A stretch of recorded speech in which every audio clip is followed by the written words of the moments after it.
We're halfway through 2026 and Weekly Shonen Jump has been great so far. If you have seen my other videos, you know the drill, but for those who are new, my name is Emo, and I talk about the new series in Jump, plus the Axe series.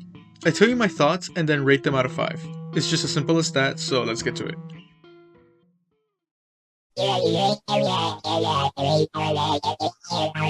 Alien Headbutt is my favorite series to have come out this year. It's so silly but a lot of fun to watch Oga fight these aliens who are stronger and powerful through sheer power alone. It has cool moments and even stakes that make you want to read more every week. The character designs are great, with not just Oga but the aliens too. Needle Boy being one of my favorites. He looks like something out of my indie slop games. Sadly, it seems that Alien Headbutt is not doing great in Japan, with low table of contents placement every week. But a lot of Western fans are pushing for the series, so I hope a Kagurabachi happens. 5 out of 5.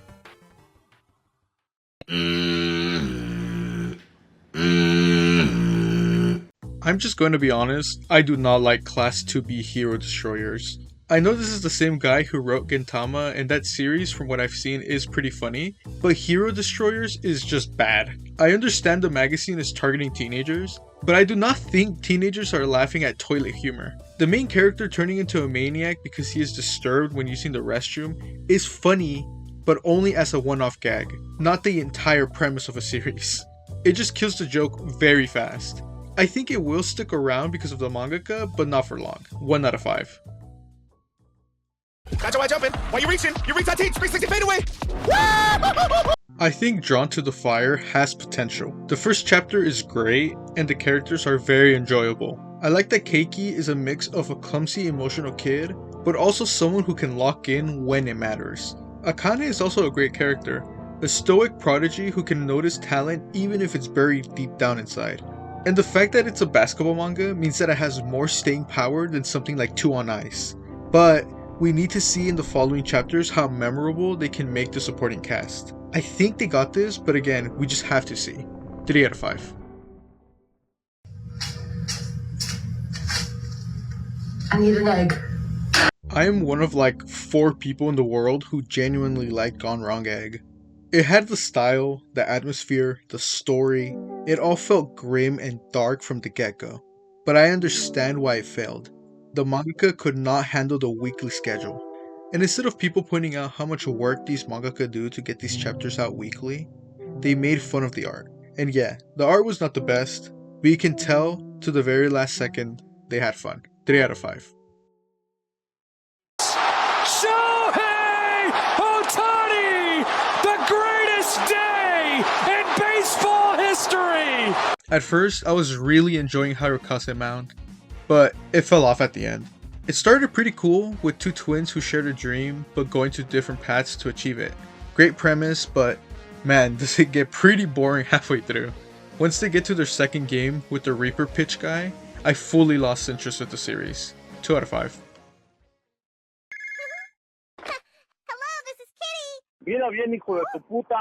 I am so sad that Hero Girl and Demon Lord Call It Quits got axed. It was so cute and such a fun slice of life seeing these 2 characters interact with one another. The art was also extremely cute and the side cast was just cute. This entire series just emanates cuteness. But that's the issue. The series was just cute. There wasn't much else to it. 3 out of 5. Let's LARP.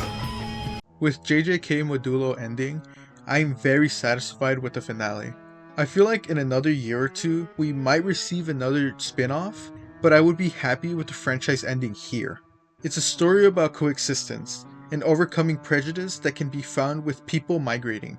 Aliens traditionally invade Earth, but the Sumerians are only looking for refuge, and I think Gege does an amazing job of portraying the acceptance and denial that humanity has towards each other. Love it so much. 5 out of 5. Please check it out. It's so good. It's the biggest piece of dog shit that I have ever heard. I really do not like Kinato's magic. With the first chapter, it felt very cookie cutter. Kinato is your average shonen protagonist, sweet and kind to everyone, self-sacrificial and a good person. Nothing wrong with this, but everything also feels cookie cutter. The female childhood friend who the MC gets along with, the older brother type who is more experienced with the outside world, a world of medieval times but with magic. It does nothing original other than Kinato using Seitai as his magic. But is that really enough to make it interesting? Not really. 2 out of 5. Your flop era is low-key serving. What the fuck does that mean? Order of the Flame was such a disappointing flop. It makes me really question if Yaguchi learned anything from the Hunters Guild. He has the art down, the character designs, the world, but he just has to fix the pacing. The story, while interesting at first, just falls flat immediately. He clearly has artistic talent, but it's not there for the writing. 2 out of 5. You need to apologize for what you did to the children. I'm for them, girl. I ain't doing shit. So far I think I'm really going to like Roku's House of Oddities. Roku, being a skeptic for the supernatural and prefers scientific evidence, is someone perfect to be haunted by spirits. The humor is also really funny. I laughed at the Naked People manga that Sachiko found only for it to be Dragon Ball. The series has a great balance of humor and seriousness that I really like. Johan being such an asshole to everyone, but instantly showing respect to Roku's grandmother was so good. I hope this sticks around because I really like it. 4 out of 5.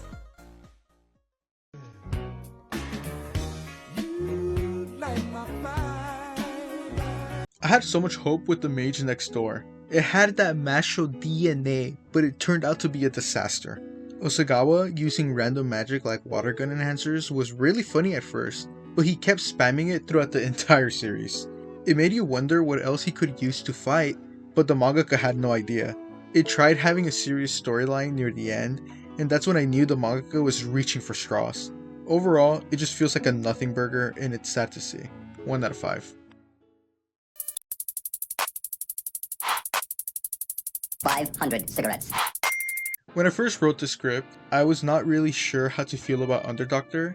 It felt very bland. The only good characters were Haiji and Maxell.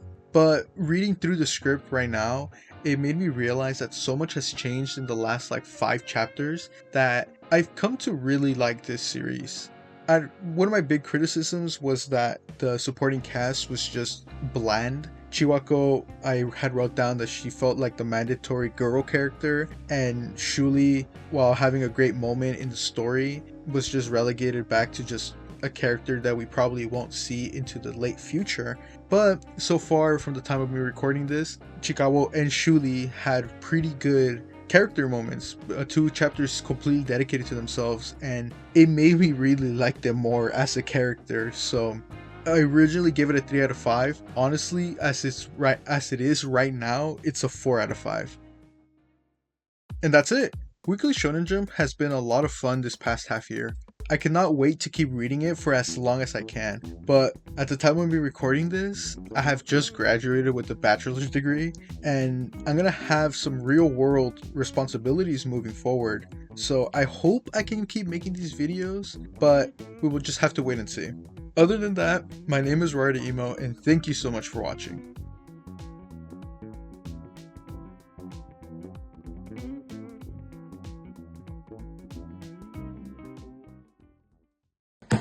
Case number 2, men that call themselves alpha. If you have to announce it, you're not it. Lions don't just go around saying I'm a lion. They just are. Guilty. Be serious.